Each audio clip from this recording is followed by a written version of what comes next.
C'est le parti qui a marqué l'histoire de nos parents, de nos frères, de nos sœurs. C'est un parti historique très important dans et pour l'histoire de la Côte d'Ivoire, le PDCI-RDA. Alors dans cette vidéo, nous allons voir quelles ont été ces luttes. Comment est-ce que le parti a été créé? Pourquoi est-ce qu'il a été créé? Quels ont été les problèmes connus par le parti politique? Mieux, quelle est l'actualité du parti en question?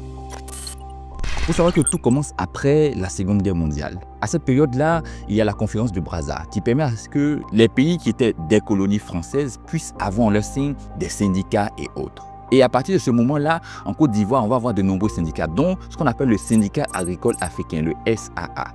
Et c'est ce syndicat agricole africain qui va lutter pour les intérêts des agriculteurs de Côte d'Ivoire. Mais la lutte va se confondre avec la lutte politique parce que, bien évidemment, le contexte était purement politisé.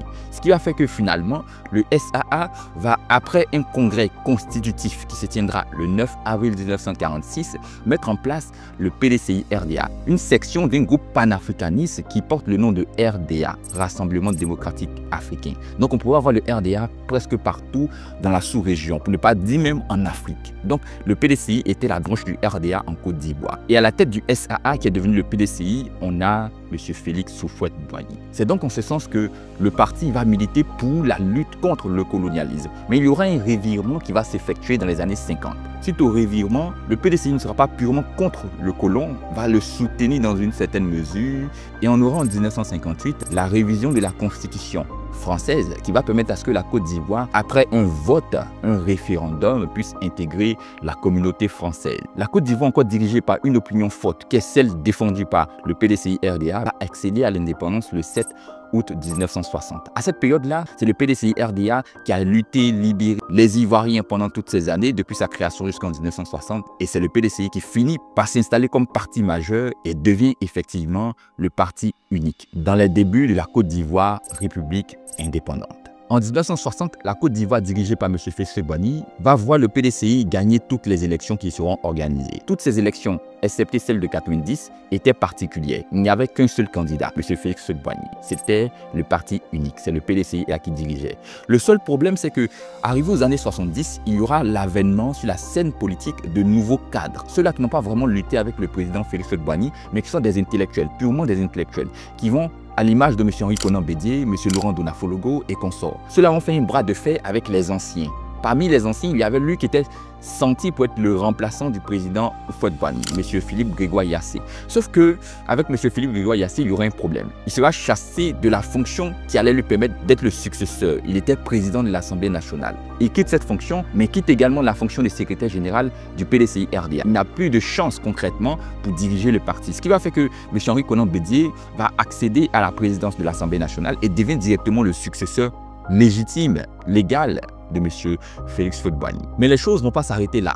Pendant que tout le monde pense que le PDCI-RDA est sur la bonne voie, il y aura l'élection de 90. Et suite à cette élection, le PDCI gagne contre le FPI. Et après l'élection, il y aura la création d'une fonction très importante qui va changer l'histoire du PDCI. C'est la fonction de Premier ministre. Le Premier ministre sera nommé et c'est M. Alassane Ouattara. Il y aura donc à partir de cet instant un bras de fer de légitimité de succession entre le Premier ministre M. Alassane Ouattara et le président de l'Assemblée nationale M. Henri Konan Bédié. Ce bras de fer va se solder par une véritable guerre tacite qui aura lieu en 1993 après le décès du président Félix Houphouët-Boigny le 7 décembre 1993. Et suite à ce bras de fer, c'est M. Henri Konan Bédié qui accède directement à la tête du PDCI-RDA et à la tête de la Côte d'Ivoire, président de la République et président du PDCI-RDA.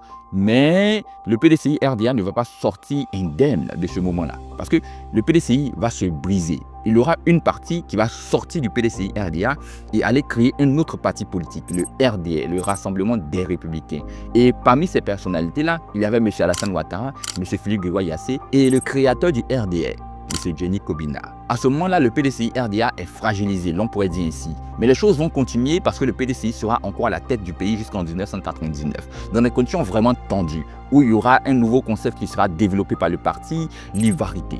Mais en 1999, il y a un coup d'État qui va renverser le régime du président Henri Konan Bédié. M. Henri Konan Bédié et le PDCI quittent la tête de la Côte d'Ivoire et beaucoup plus tard, on les reverra le 18 mai 2005 à Paris avec le RDA, l'UDPCI, le MFA créait ce qu'on va appeler le RHDP, le Rassemblement des Euphotistes pour la démocratie et la paix. À ce niveau-là, il faut le signifier, c'est une coalition, ce n'est pas un parti politique. Donc, c'est plusieurs partis politiques qui sont ensemble, dont le PDCI et sa branche qui est sortie d'elle après les événements de 93, le RDA, qui est un parti différent du PDCI dès cet instant-là.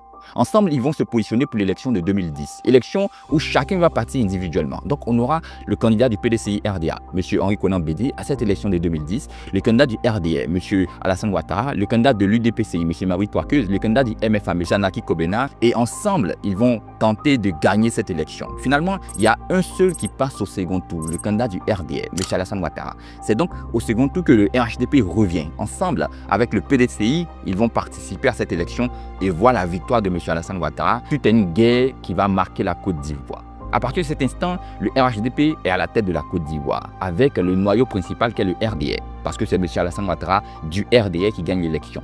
Ensemble, ils vont diriger la Côte d'Ivoire, mais les choses vont changer. Parce que après l'année 2015, la mise en place d'une nouvelle constitution. La constitution de 2000, qui devait être révisée pour la constitution de 2016, avait en son sein certains éléments qui empêchaient la candidature du candidat du PDCI, M. Henri Konan Bédié. À ce moment-là, l'on va baisser l'âge pour être candidat à l'élection présidentielle et supprimer l'âge limite pour être candidat. Finalement, il faut avoir au moins 35 ans et 1000 ans, si l'on le veut, pour être candidat à l'élection présidentielle. Il n'a plus de limite. Donc, M. Henri Konan Bédié peut être candidat. Ce qui a arrangé le PDCI. Le problème, c'est qu'il y aura une volonté du RDA, le parti principal dans le RHDP qui dirige le pays, qui est de mettre en place un parti unifié. Donc, regrouper tous les partis politiques. Ce projet-là va voir sa réalisation en 2018. Sauf que le PDCI RDA quitte le projet et c'est la séparation définitive entre le PDCI RDA et le RDA, pour ne pas dire le RHDP.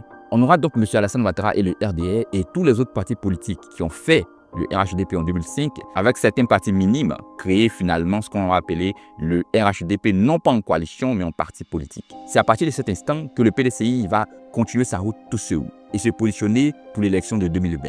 L'élection de 2020 va se solder par un boycott. Mais il y aura 3 ans plus tard, après l'élection de 2020, le 1er août, l'annonce selon laquelle le président du PDCI RDA, M. Henri Konan Bédié, est mort. Il sera remplacé beaucoup plus tard par M. Tidiane Thiam, qui lui, à la date d'aujourd'hui, est le président du PDCI RDA et est désireux d'être candidat à l'élection présidentielle d'octobre 2025, sauf qu'il n'est pas sur la liste électorale.